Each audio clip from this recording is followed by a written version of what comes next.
welcome. Thank you so much for joining us. Schoonover is a professor from the University of Wisconsin-Scott and also the operations director at a wonderful golf course called Erin that famously hosted the US Open 2017. Kris, thank you for joining us for our expert session. What we want to talk about today is USGA research that Kris and her colleague Eric Bray have done on behalf of the USGA.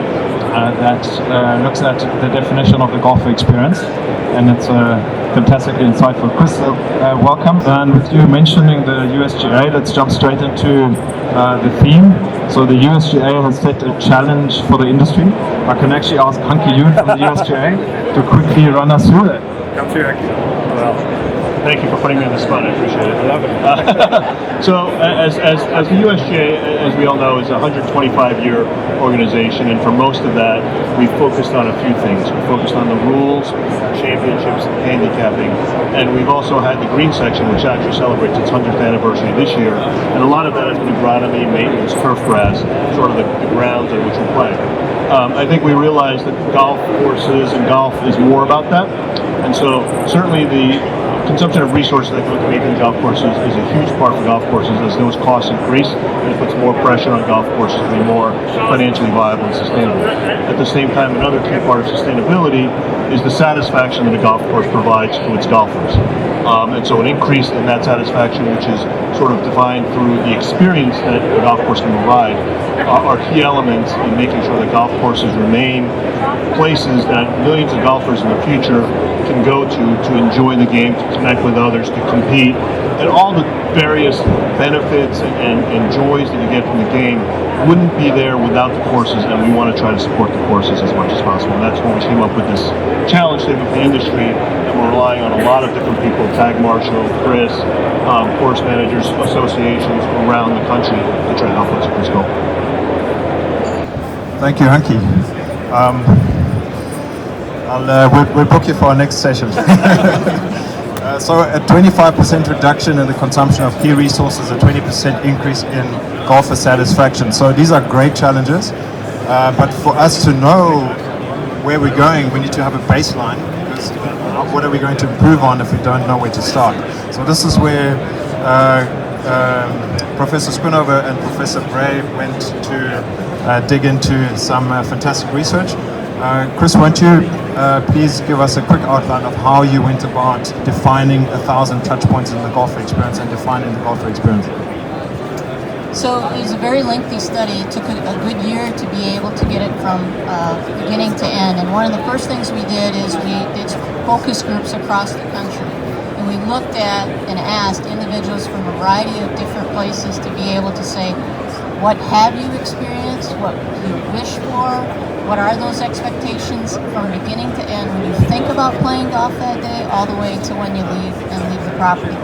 So the first part was to go through and talk to golfers and start to just write down every experience, and we'll define that in a minute. Second thing is we had to ask owners and operators, what are you doing that maybe the player isn't aware of, but you're doing? And so we asked that. Then the next component was for us to go out and survey and continue to bring that. And through that, we found over 1,000 touch points. And within those touch points, and back to the USGA's challenge to be able to say, how do we increase golfer satisfaction? We believe and we know that participation is down. But could it be, not because there's not enough players or facilities, but it could be that the experience just at some point was what we call a dissatisfaction or pain point or a frustrating. From that end of it, we went through then and did on-course observations. We used Tagmarshal for the pace and the time component of it, and then we also used Gallows Golf to be able to help us to have this kind of immediate impact of, was that good, was that bad? And after we were at the facilities and doing these observations, we also interviewed those individuals, and you'll see that a little bit later as to what those components were. So we developed, with my colleague Dr. Breyer, we went through and this is what we call the golfer journey, the journey to and from. It can start at the engagement, which is human to human or human to computer, booking that tee time online, through to arrival. A lot of components here in the golf side of it, and golf actually had two parts to it. golf has course conditions, pace being part of it, but then it also had what we call these features and services. If the turf department goes by and interrupts, if Bev Park comes through, if the playing partner, so the ball washer wasn't exactly where it was supposed to be, it has a lot of end of it. Exit is, they've just left the last hole, but they're still at the property. And then again, extend is how do you reach back out to them to have the likelihood that they're going to be back to your facility. So through these stages, journeys, we were able to then kind of come through with these satisfaction and dissatisfiers. Thank you. So you went and classified all of those 1,000 touch points across this range of perfect frustrator through. I noticed that there's no neutral here because there is no neutral. An emotion is either or, right? There is no 0 point. And perfect delighter is what really makes my day as a golfer in terms of my experience. So what we'd like to look at now is what are some of those aspects and how do they rank, and what have you found, particularly also with our topic obviously being the marshalling, the time it takes to play, the pace, the flow, and the course. What have you found in your research are the key factors, both negative and positive, and were there any surprises?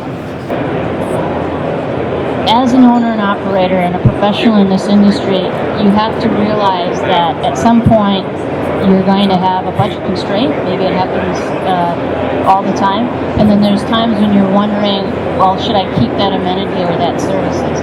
And so what we wanted to do was to be able to define those perfect, what we call satisfiers, delighters, and those perfect frustrators. And then there's this line in between, and you can see that there's a lot of different levels to it.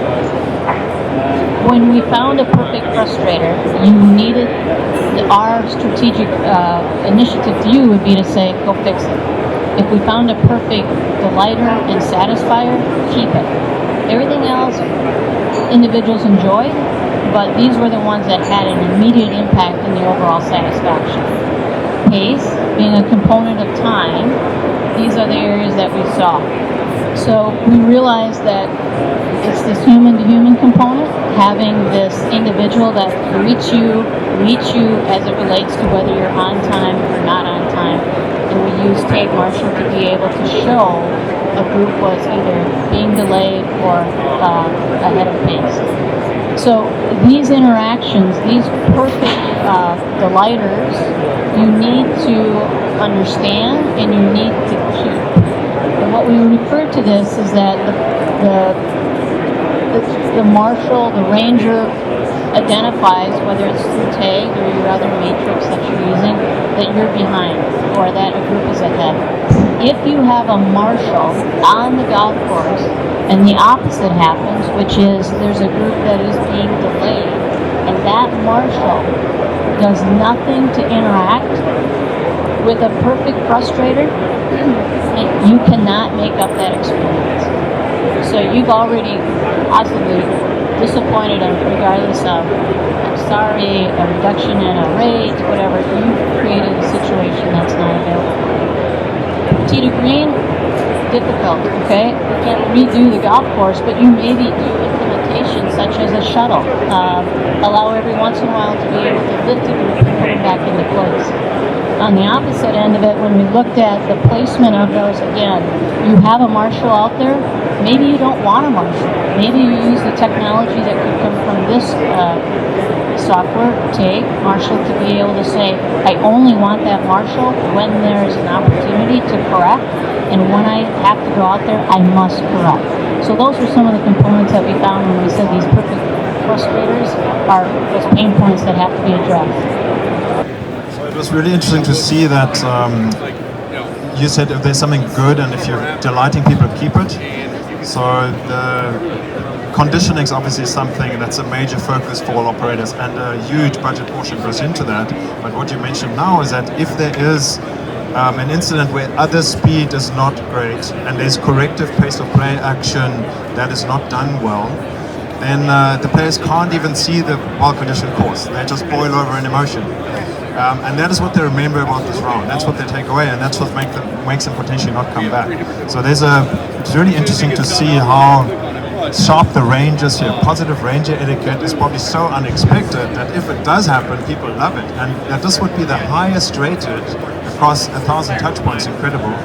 At the same time, corrective pace action done badly is the lowest rated. That's what players love to loathe, if you will. And they love to talk about it. So I've met a player recently who said, I'll tip the marshal $20 before I start playing, just so he leaves me in peace. So the placement of the marshal is important, and often players perceive it, yeah, that person's not doing their job. And it's really hard job to do in any way because a lot of opinion is in play and not enough data generally. I want to now switch to how you do things at Erin Hills, because you're very fortunate to wear two hats, in that your operation involved at this phenomenal resort, but also a researcher with a really broad view. So what you probably don't have at Erin is a position that looks like this. Because you're all about the experience. Maybe take a minute before we dig in, and that's coming next, how you actually do it and how you use technology for better results.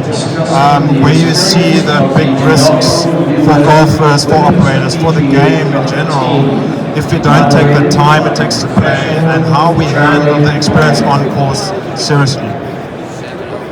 Yeah, so I have an advantage. I call myself a practitioner because I have the ability with the education end of it, and then to work with individuals at Erin Hills. What a wonderful facility.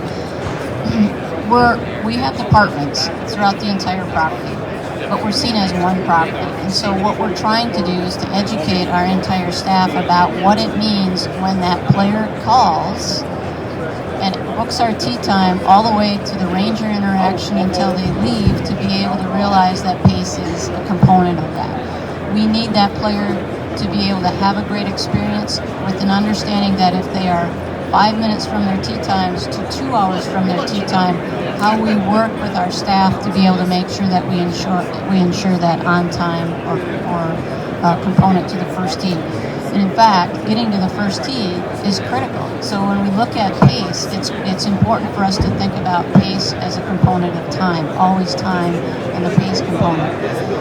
Golfers, they come to the property, they pull out their clubs and they're there to enjoy. And the risk that we have is we've realized with using Tagmarshal from a 9-hole to an 18-hole component, we're going to start looking even deeper into the first 3 holes. Our first 3 holes are very critical for you to get to the place that we have figured through the benchmarking metrics, that is going to help the rest of the day. We are a walking-only facility. Because we're a walking-only facility, our caddies create such a great experience, but we have learned after putting, and we should talk about these variables that we put associated with each time. So our starter, under the direction of our head golf professional, Jim Lombardo, has instructed our starters to gather data. Great conversation, here's what's going to be coming ahead of you, and then the second thing is, as the players leave, we have asked them, have you been here before? We write down what tees are you playing. We look at our weather conditions, whether they are a hybrid, somebody's taking a caddy, someone is not, and we put all of these variables into that one tee time, and then as it relates to our pace, we're able to realize, and including the caddy, after how many years, we're realizing that we have a number of caddies that are late. They are delayers. They are the issue, not necessarily the play and the conditions. Let me jump ahead, and we look at, we're probably out of position as far as our timing goes. Yeah. There's so much great stuff to talk about. How do you look at your course with the line of sight that the system provides? And you mentioned catching people in the first 3 holes, having the interaction early, making sure that you benchmark in terms of your expectations, and also communicate that to your team. The team communicates that to the players. How does the technology help you? How does the data gathering help you understand your course better? And how is it that you are now a diamond partner of Tagmarshal because you got such amazing results? That doesn't happen by chance. It's a daily effort, and perfection and optimization happens every day. So how do you keep up with that, and what are the processes that you've put in place, and how does that tech help you? Well, first of all, it's the data.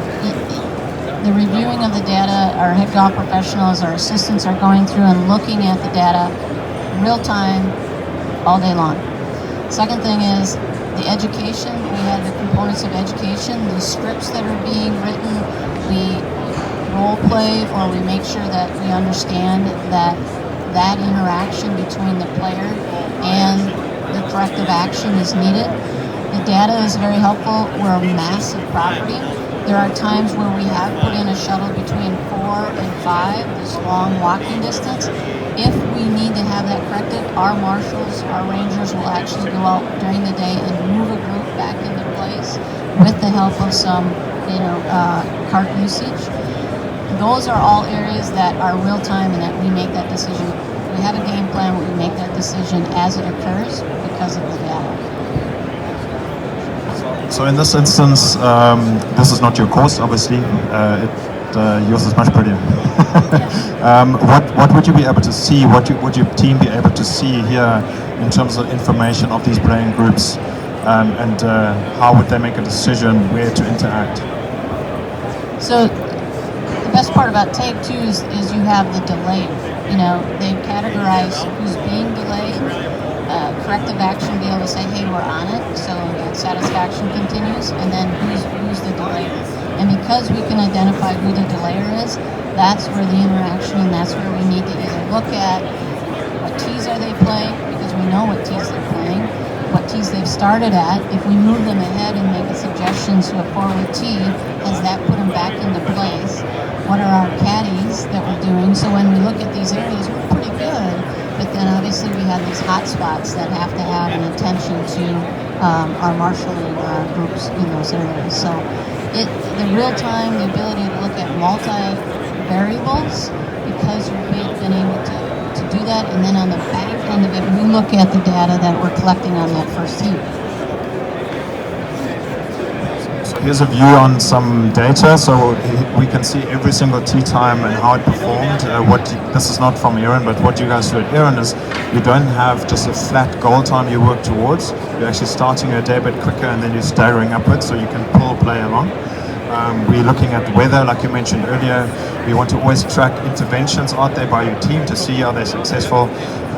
Your starter is supposed to be as accurate as possible, so you can keep your, that's a bad example, you can keep your intervals alive. And you can also see your hole by hole and how that performs in a single day and over time.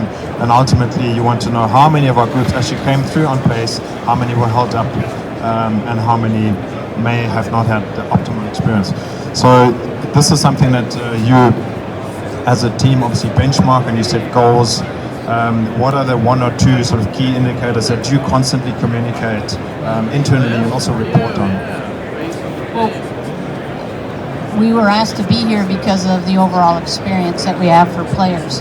So this marshal interaction, so it's important for us to, if there was an interaction and it didn't go well and we're able to put those notes in there and that player comes back into the golf shop, our entire staff is able to kind of understand what possibly might be coming to him. Someone that's not very happy, someone that felt pressured, all of those different things helps us with the team on that end of it. The other end of it is that we are looking, generally we're about a 12-minute tee time with our intervals.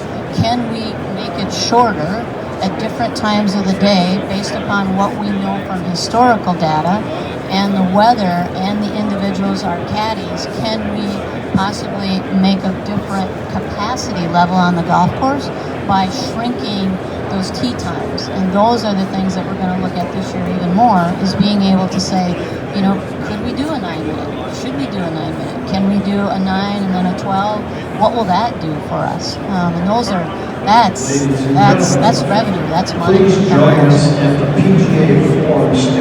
Our developers explained to me that basic physics the other day, that if your group is going at a quicker pace, you can actually tighten the interval because they are moving faster. So in a certain time frame, in 10 minutes, you're actually doing another 40 yards compared to a group that is going at a 40-minute slower pace. So if you can control that well, you can really create capacity.